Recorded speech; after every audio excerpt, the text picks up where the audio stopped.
अभी अपना room cooler AC से डीसी में तब्दील करें और बिजली के बिलों में नुमाया कमी पाएँ। 200 से 300 वाट का रूम कूलर 25 से 30 वाट में। वीडियो देखकर फैसला करें बिजली के यूनिट हर माह कम करने का। बिस्मिल्लाहिर्रहमानिर्रहीम। अस्सलाम वालेकुम माय यूट्यूब फैमिली। फ्रेंड, क्या हाल है? तमाम दोस्त खैर खैरियत से हैं। मैं हूं आपका दोस्त आसिफ हुसैन और आप देख रहे हैं मेरे YouTube channel Asif electrical. Friend, आज की वीडियो में मैं आपको आपका रूम कूलर एसी से डीसी में तब्दील करने का तरीका बताऊंगा कि आप कैसे उसे डीसी में तब्दील कर सकते हैं और बिजली का बिल कम कर सकते हैं। क्योंकि एक जो रूम कूलर है वो 250 से 300 वाट जो है वो बिजली आपकी इस्तेमाल करता है। तो हम पूरी कोशिश करेंगे आपका ये रूम कूलर जो है वो कम से कम बिजली जो है वो इस्तेमाल करें। वीडियो की तरफ चलने से पहले गुजारिश है, जो दोस्त चैनल पे न्यू आए हैं या जिन्होंने अभी तक मेरे चैनल को सब्सक्राइब नहीं किया, मेरे चैनल को लाजमी सब्सक्राइब करें। अगर आपको मेरी वीडियो अच्छी लगे तो वीडियो को लाइक लाजमी करें। तो चलते हैं फ्रेंड वीडियो की तरफ। फ्रेंड, ये एक बेस है जो तमाम रूम कूलर में लग जाती है, छोटे और बड़े तमाम साइज़ में। ये प्लास्टिक की बनी हुई है और ये हमारे पास 12 वाट की मोटर है, जो डीसी मोटर है, जो हमने कूलर में फ़िट करनी है। ये 12 वाट की डीसी मोटर है और ये हमारे पास 220 का जो है वो पंप है, वाटर पंप। ये हमने इसमें इंस्टॉल करना है। हमने डीसी पंप इस्तेमाल नहीं करना है क्योंकि डीसी पंप की कंप्लेंट ज़्यादा होती है। तो हमने ये वाला जो एसी पंप है वो वाटर पंप इस्तेमाल करना है। 20 से 25 वाट का ये आपको मिल जाएगा। डीसी पंप हम इसलिए इस्तेमाल नहीं करेंगे, डीसी पंप में अगर जो ग्रिल का जालियों का बुरा फंस जाए तो वो जल जाता है, या खुश चले कुछ देर तो फिर भी जो डीसी पंप है वो जल जाता है। तो हमने पायदार चीज़ें इस्तेमाल करनी है। तो ये इसका जो है हमारी मोटर है 12 वोल्ट की, उसके पार हैं और ये जो मुख्तलिफ साइज़ में मिल जाते हैं, छोटे बड़े साइज़ में भी मिल जाते हैं। और ये सप्लाई है 12 जो है वोल्ट की सप्लाई। इसमें डिमर लगा हुआ है स्पीड कम तेज़ करने के लिए डीसी। आप जिससे स्लो करेंगे तो आपका पंखा स्लो हो जाएगा, तेज़ करेंगे तो आपका पंखा जो है वो तेज़ हो जाएगा। इसमें फ़ैन भी ऊपर लगा हुआ है और ये बहुत अच्छी सप्लाई है, इसकी कंप्लेन नहीं आ रही है। ये दराज से आपको जो है ऑनलाइन मिल जाएगी और ये बड़ी अच्छी बनी हुई है। इसमें फ़ैन लगा ताकि ये ठंडी रहे। आप लैपटॉप के और कंप्यूटर की भी सप्लाई भी इस्तेमाल कर सकते हो। नट बोल्ट हमें चाहिए 7 अदद और अब हम इसे फ़िट करना शुरू करते हैं। तो हम चलते हैं अपने कूलर की तरफ, जहाँ हमारा कूलर है वो हम आपको दिखलाते हैं कि हमने इसमें किस तरह ये फ़िट करना है सारा सामान। ये हमारा कूलर है। ये 2 कूलर हमारे पास पड़े हुए हैं, दोनों को हमने जो तैयार कर रहे हैं तो एक हम जो है आपको तैयार करके दिखलाएंगे।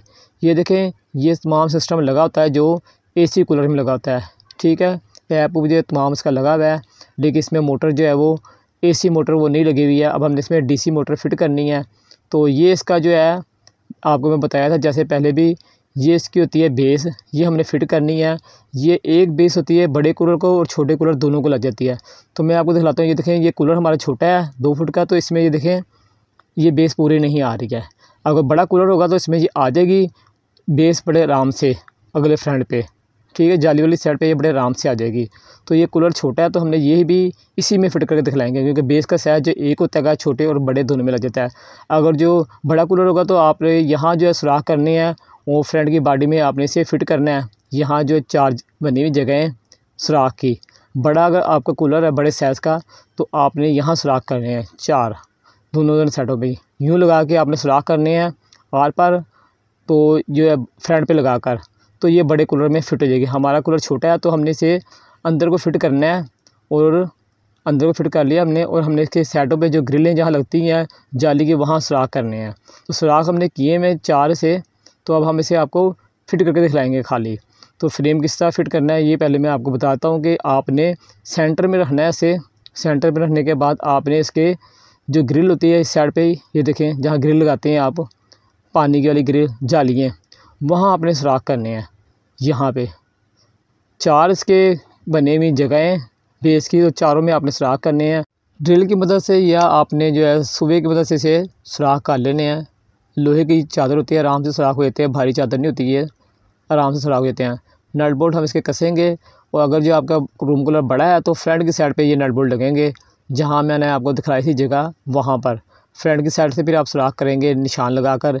तो हमारा ये रूम कूलर छोटा है तो इसलिए हमने ये जो जाली वाली साइड वहाँ पे नट बोल्ट इसके कस रहे हैं। अब दूसरी साइड जो है वहाँ भी हमारे जो है सुराख हुए हुए हैं, 2 सुराख हुए हुए हैं, 2 साइड पे और 2 साइड पे। इसमें भी हम जो अपने नट बोल्ट जो लगाएंगे, बहुत आराम से सुराख हो सकते हैं ड्रिल से या कोई सुवे से, क्योंकि ये चादर होती है ये ब्रीक होती है, तो आप उसे बड़े आराम से सुराख कर सकते हैं। इस साइड पे हम जो नट बोल्ट लगा के इसे टाइट करेंगे। आपके पास जो चाबी हैं तो ठीक है, नहीं तो आप प्लास्टिक से टाइट कर सकते हैं। तो फ्रेंड जब तक हम इसे टाइट कर रहे हैं तो गुजारिश है आपसे ये है कि जो दोस्त चैनल पे न्यू हैं या जिन्होंने अब तक मेरे चैनल को सब्सक्राइब नहीं किया वो लाजमी मेरे चैनल को सब्सक्राइब करें। अगर आपको मेरी वीडियो अच्छी लगे तो वीडियो को लाजमी लाइक करें। मैंने और भी बहुत सी वीडियो बनाई हुई हैं बिजली की बचत की, तो आप मेरी आईडी का लाजमी विज़िट करें। तो अगर आप मेरी आईडी का विज़िट करेंगे तो आप वहाँ से बहुत कुछ सीख कर ही वापस आएँगे। इस साइड के हमने टाइट कर लिया, अब हम दूसरी साइड के भी टाइट करेंगे। ज़्यादा हमने टाइट नहीं करने हैं इसलिए कि प्लास्टिक की बेस होती है, टूट जाती है, और ना ही जो हम मोटर लगा रहे हैं उसका इतना वज़न है कि हमें इतना ज़्यादा टाइट करना पड़े। ठीक है फ्रेंड, ये बेस हमारी जो है फिट हो गई है। सेंटर बस आपने इसका ध्यान से करना है। ये देखें सेंटर में हमने बिल्कुल बेस जो है वो फिट की है। आपने भी ऐसे सेंटर में लगा के निशान लगाने हैं, फिर आपने सुराख करने हैं। ये हमारी जो है वो बेस जो है बिल्कुल सेंटर में है। ये देख लें फ्रंट की जो ग्रिल है उसका जो गुलाई है वो नज़र आ रही है, यहाँ से बिल्कुल सेंटर में हमारी जो है वो बेस है। अब हमने जो है इसको जो इसकी मोटर है 12 वोल्ट की, ये हमने फिट करनी है। तो मोटर हमने बाहर वाली साइड से अंदर वाली साइड पे धकेलनी है। इसकी कॉलर बने होंगे 3, उसमें हम ऐसे कर अंदर जो है फिट करेंगे। उसकी कॉलरें जो 3 बनी होंगी उसमें हम नट बोल्ट लगाएंगे। अगर जो आपकी बेस में सुराख ना हो तो आपने परेशान नहीं होना है। किसी भी आपने जो है वो कील को या आपने कोई सुए को गर्म करके सुराख कर लेने नवे, या आप ड्रिल से भी कर सकते हैं लोहे वाला वर्मा लगा कर। तो इसके जो हमने 3 जो सुराख होते हैं, 3 कान बने, तो तीनों में हम नट बोल्ट लगाएंगे। और जब तक हम नट बोल्ट लगा रहे हैं, अगर आपको वीडियो हमारी अच्छी लग रही है तो वीडियो को लाइक करें। और मेरे चैनल के बारे में मैं आपको बता रहा था कि मैंने बहुत सी वीडियो बनाई हुई हैं बिजली की बचत की, गैस की बचत की और इलेक्ट्रिक एशिया रिपेयरिंग की, जिसमें washing machine, room cooler, adjuster fan, ceiling fan, exhaust fan और AC/DC मोटर के सही करने का तरीका, सप्लाइयाँ सही करने का तरीका, चार्जर सही करने का तरीका, LED बल्ब सही करने का तरीका, वाटर पंप के बारे में काफ़ी वीडियो बनाई हुई है, शेज़ाब पंप के बारे में काफ़ी वीडियो बनाई हुई हैं, सोलर पैनल के लिए बहुत सी मैंने इन्फॉर्मेशन दी हुई है। तो फ्रेंड ये हमारी जो है 3 नट बोल्ट लग गए हैं। तो अब हम इसे भी जो है चाबी की मदद से या प्लास की मदद से आपने टाइट करना है तीनों को। और फिर मैं वही बात कहूँगा, ज़्यादा टाइट नहीं करना है क्योंकि ना ही इस मोटर का ज़्यादा वज़न है और ना ही मोटर कहीं जो है वो ज़्यादा वाइब्रेट करेगी या हिलेगी। तो आपने नॉर्मल से टाइट करना है। ठीक है फ्रेंड, ये हमारी जो है मोटर फिट हो गई। अब हम इसके जो पर हैं वो फिट करेंगे। और पर फिट करते वक्त ये बात ध्यान करनी है आपने कि मोटर की शाफ्ट में एक निशान है, एक कट है, आपने पेज जो है ना वो कट पे रख के इसे टाइट करना है। ठीक है, ये बात आपने याद रखनी है कि मोटर के ऊपर एक कट लगा हुआ है शाफ्ट में, उस पर रख कर हम पेज जो टाइट करेंगे। और पेज जो हमने अच्छी तरीके से टाइट करना है, लूज़ नहीं छोड़ना है। लूज़ छोड़ेंगे तो मोटर जो है वो वाइब्रेट करेगी और पर खुल के टूट भी सकते हैं। तो ये फ्रेंड हमारी जो मोटर मुकम्मल अब फिट हो गई है। अब हमने जो है पंप इसका फिट करना है, जो हमारा AC वाटर पंप है। तो ये देखिए हमने इस पर टेप लगाई हुई। अगर जो आपका पाइप लूज़ होगा तो आप इस पर टेप लगा के इसे ऊपर चढ़ा देना, अगर जो लूज़ हुआ। अगर लूज़ नहीं है तो फिर आपने ऐसे ही रहने देना है। ये लूज़ था इसलिए हमने इस पर टेप लगाई है। तो ये फ्रेंड जो हमारा कूलर जो है मुकम्मल इस टाइम फिट है। अब हमने इसके कनेक्शन करने हैं। तो कनेक्शन करना बहुत आसान काम है। इसमें 2 बटन लगे होंगे आपके, अगर जो नहीं लगे तो आप से 2 बटन आगे लगा लें, जिससे एक बटन से हमने जो है वो पंखा ऑन ऑफ़ करना है, DC पंखा ये वाला फ़ैन, और दूसरे बटन से हम जो है अपना AC जो है वो वाटर पंप वो ऑन ऑफ़ करेंगे। 4 वायर के हमें पीस चाहिए। जो हम वायर इसमें इस्तेमाल करेंगे वो हमने 40-76 जो है वो तार इस्तेमाल करनी है। हमने जो 40-76 तार होती है वो हमने इस्तेमाल करनी है। तो सबसे पहले हमने जो है ये हमारे 2 बटन लगे हुए हैं, एक हमने जो है पंखे के लिए इस्तेमाल करना है और एक हमने जो है वो वाटर पंप के लिए इस्तेमाल करना है। तो ये वाटर पंप के लिए हम तार जो है वो सबसे पहले निकाल लें बाहर से, जो हमारा सुराख है कूलर के बाहर, वहाँ से हम ये तार जो है निकालेंगे इस सुराख में। और सुराख से तार निकालने के बाद हम इसमें एक गिरा लगाएंगे। मेन जो है हमने तमाम बाहर निकालनी। ये 220 है हमारा जो वाटर पंप है, तो इसके लिए हमें 2 तार बाहर निकाली। इसी तरह हमने DC के लिए भी तारें 2 बाहर निकालनी। ये हमारी जो है वाटर पंप की तारें हैं। तो वाटर पंप की 2 तारें होती हैं। एक तार जो हमने इस तार के साथ लगा देनी, जो हमने बाहर से तार अंदर डाली है। एक तार को हम इसे ज्वाइन कर देंगे इस तरह, जिस तरह मैं कर रहा हूँ। ये तरीका आप देख लें, बहुत आसान तरीके से बता रहा हूँ मैं आपको, इस तरह। ठीक है, जो तारें हमने 2 बाहर से अंदर इंटर की थी उसमें हमने एक तार जो है पंप के साथ फिट कर दी है। अब हमारे पास एक तार बची पंप की और एक जो तार आई है बाहर से वो बची, यानी कि 2 हमारे पास सिरे जो वो बच गए हैं। टेप हमने कर दी है। 2 सिरे जो हमारे पास बचे हैं वो हमने एक जो हमारा बटन है ना उसके एक ऊपर वाले पॉइंट में एक्स्ट्रा लगा देना और एक जो पॉइंट जो है एक से आ जाए वो निचले पॉइंट में लगा देना एक बटन के। एक बटन जो हमने इस्तेमाल करना है पंप के लिए और एक बटन हमने इस्तेमाल करना है डीसी जो हमारी मोटर है फ़ैन जो हमारा उसके लिए हमने इस्तेमाल करना। ठीक है, एक तार हमने लगा दी ऊपर और एक तार हमने बटन के नीचे लगा देनी है एक वाले बटन के। और ये हमारा जो है पंप जो है वाटर पंप की तार है और ये डीसी हमारा पंप नहीं है, ये हमारा एसी पंप है। ठीक, ये हमने तार लगी हमारी दोनों बटन को। अब हमने 2 वायर के टोटे लेने हैं और ये हमने जो है फिर उसी तरह करना है कि जो सुराख एक है जहाँ से करंट की तार हमने अंदर की है उसी तार से हम ये तार भी इंटर करेंगे अंदर की साइड पे और इसके भी गिरा लगा देंगे। गिरा आपने लाजमी लगानी ताकि कोई बच्चा तार खींचे तो जोड़ जो है वो निकल ना जाए। ठीक है, ये हमने गिरा लगा दिया। अब हमने ब्लैक और रेड तार इस्तेमाल कर रहे हैं हम, क्योंकि ये जो है डीसी मोटर है तो रेड तार को हम लोग जो है रेड लगा दिया और इस पर हम टेप करेंगे। 2 तारें हमारे अंदर इंटर की है, एक ब्लैक और एक रेड। हमने रेड तार को टेप लगा दी है जोड़ लगा के। फिर हमारे पास 2 जो बच गए सिरे तारों के, 2 ब्लैक सिरे जो हमारे पास बच गए होंगे अब वो हमने बटन को लगानी है। तो एक वही जो हमारे पास एक बटन स्पेयर बच गया है हमने एक उसके ऊपर वाले या नीचे वाले से जहाँ मर्ज़ी एक पॉइंट पे लगा देंगे और दूसरी तार भी ऊपर या नीचे जहाँ मर्ज़ी लगा सकते हैं। जो हमारे पास ब्लैक 2 सिरे बचे थे वो हमने एक जो हमारे पास बटन स्पेयर है उसमें लगा देने, एक ऊपर वाली साइड पे लगा दें और एक नीचे वाली साइड पे। तो इस तरह जो है हमारे जो है कनेक्शन जो है वो मुकम्मल हो जाएंगे दोनों के, पंखे के भी और पंप के भी। अब हमने जो है अंदर से तारों जो है हमारी तारें जो है अंदर खिली हुई हैं इसको हमने समेटना है और जो हमारा ये वाटर पंप का पाइप है इसको भी हमने कहीं सेट करना है ताकि ये जब चले कूलर तो इसके फ़ैन के जो है वो पार में ना आ जाए पाइप और फिर पार भी टूट जाएगा और पाइप भी ख़राब हो जाएगा। तो ऐसे हमने इसे सेफ़ करना है टेप लगाकर। तार को भी हम इस तरह सेफ़ करेंगे ताकि तार भी जो है वो परों में ना आ जाए। तो इसको भी हम जो है वो तरीके से जो हमारी बेस है उसके साथ इसे टेप लगा देंगे ताकि वो साथ में बेस के रहे, आगे पीछे लमके ना। तरीके से हम इसे तमाम को सेट कर देंगे तमाम तारों को। तो तारें जब तक हम सेट कर रहे हैं, जो दोस्त चैनल पर न्यू हैं या जिन्होंने अभी तक मेरे चैनल को सब्सक्राइब नहीं किया उनसे गुजारिश है चैनल को लाजमी सब्सक्राइब करें। अगर आपको मेरी वीडियो अच्छी लग रही है तो वीडियो को लाजमी लाइक करें। फ्रेंड, इस तरीके से आप काफ़ी बिजली की बचत कर सकते हैं क्योंकि एक रूम कूलर है वो 200 से 300 वाट तक जो है वो बिजली इस्तेमाल करता है।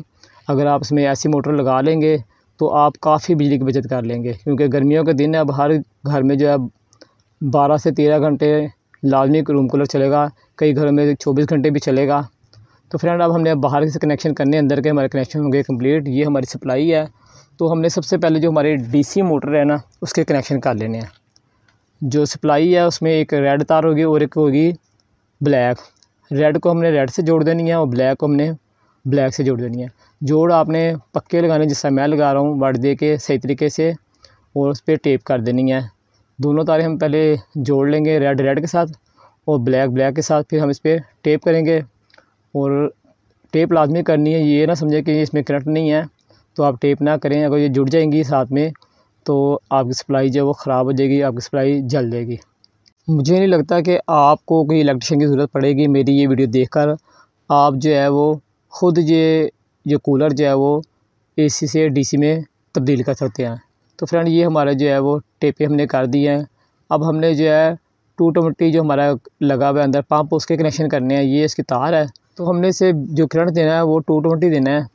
तो या आप इसको 2 शू लगा लें, एक सप्लाई का शू हो जाएगा और एक पंप का हो जाएगा, लेकिन हमने 2 शू नहीं लगाएंगे। आपने लगाने तो लगा लें। हमने जो ये तार जो मेन देनी है तो हमने जो इसकी मेन है सप्लाई की हम इसके साथ से अटैच कर देंगे अंदर से। तो पेज जो है इसके पीछे से हम 4 खोल लेंगे सप्लाई के। तो जो 220 वाली सप्लाई है इसके अंदर जो जा रहा है करंट जा रहा है इसके अंदर सप्लाई की जो मेन तार है, हम इसके साथ जो हमारा पंप है ना 220 उससे हम अटैच कर देंगे साथ में। ये देखें, ये जो हमारा पंप की तार है ये हमने इस सुराख से निकालेंगे सप्लाई के, और इस सुराख से निकालने के बाद जो हमारी सप्लाई की मेन तार है जो उसमें इसके अंदर करंट जा रहा है 220 उसके साथ अटैच कर देंगे। तो फ्रेंड, बहुत आसान तरीके से है। अगर आप चाहे तो इस तरह कर लें, नहीं तो आपको 2 शू लगाने पड़ेंगे। एक शू होगा आपका सप्लाई का और एक शू होगा आपके पंप का। हो सकता है आपके पास सॉकेट एक हो तो फिर आपको मसला पड़ सकता है। इसलिए जो हम अंदर ही इसे लगा रहे हैं, जो सप्लाई को करंट जा रहा है 220 उसके साथ उसे अटैच कर देंगे और जो सी मर्ज़ी तार जहाँ मर्ज़ी लगा सकते हैं सप्लाई की मेन तार पर वाटर पंप की। तो टेपें हमने फ्रेंड से कर दी हैं और अब हम इसे बंद करेंगे सप्लाई को। और जो पेच हमने खोले थे वो पेच हम दोबारा जो है इसके टाइट कर देंगे। अब हमारा शू जो है एक होगा खाली, नहीं तो हमारे 2 शू होने थे, तो अब हमारा शू एक हो जाएगा। जब हम सप्लाई को ऑन करेंगे तो हमारा पंप भी चल जाएगा साथ में, लेकिन ऑन जो है वो बटन से ही होगा। आप अगर जो मोटर को यानी कि फ़ैन को ऑन करना चाहिए तो फ़ैन ऑन होगा, अगर जो पंप को ऑन करना चाहिए तो पंप ऑन होगा। शू हमारा फ़िलहाल एक हो गया है। तो फ्रेंड हम इसे चला के आपको चेक करेंगे। पहले हम इसकी ग्रिलें जो है बंद कर दें। जब तक हम इसकी ग्रिलें बंद करेंगे आपसे गुजारिश है, जो दोस्त चैनल पे न्यू हैं या जिन्होंने मेरा अभी तक चैनल को सब्सक्राइब नहीं किया वो मेरे चैनल को लाजमी सब्सक्राइब करें। अगर आपको मेरी वीडियो अच्छी लगे तो वीडियो को लाइक तो लाजमी बनता है। ग्रिलें हमने जो है इसकी तीनों साइड की बंद करेंगे, फिर हम आपको इसे चला के चेक कराएँगे। वाटर हम जो भी नहीं डालेंगे इसलिए कि हमारी दुकान पर जो है वाटर जो है यहाँ मौजूद नहीं है। अब हम आपको ऑन करके दिखाते हैं। देखो फ्रेंड, हमारा जो है रूम कूलर जो है एसी से डीसी में तब्दील हो गया है और ये देखें बहुत अच्छी हवा दे रहा है, प्रेशर भी इसका ठीक है। ये हमारा जो है एक बटन जो है वो बटन जो है ऑन ऑफ का पंप का है। पंप भी हमारा चल रहा है लेकिन पानी नहीं है इसलिए हमने इसे बंद कर दिया है। तो अगर जो पानी होगा तो ये पानी उठा लेगा। इस स्प्रे का ये फ़ायदा है कि इसके साथ डिमर लगा हुआ है, आप इसे कम और ज़्यादा कर सकते हैं। फ़ैन की स्पीड को जो लैपटॉप की या कंप्यूटर की सप्लाई होती है उससे आप कम ज़्यादा नहीं कर सकते। ये देखिए हम इससे कम और ज़्यादा जो है पंखे को कर सकते हैं। जो लैपटॉप की होगी उसमें ये डिमर नहीं लगा होगा, डीसी डिमर। तो ये जो है सप्लाई आप ये वाली सप्लाई इस्तेमाल करें, ये आपके लिए फ़ायदेमंद है। तो फ्रेंड आपको वीडियो कैसी लगी? उम्मीद है आपको वीडियो मेरी अच्छी लगी होगी। अगर आपको मेरी वीडियो अच्छी लगी है तो वीडियो को लाजमी लाइक करें और मेरे चैनल आसिफ इलेक्ट्रिकल को लाजमी सब्सक्राइब करें और अपने दोस्तों में शेयर भी करें। तो फ्रेंड आज तक के लिए इतना था। इंशाल्लाह ज़िंदगी रही तो फिर एक नई वीडियो के साथ आपकी खिदमत में हाजिर होंगे। जब तक के लिए इजाज़त दें। अल्लाह हाफ़िज़।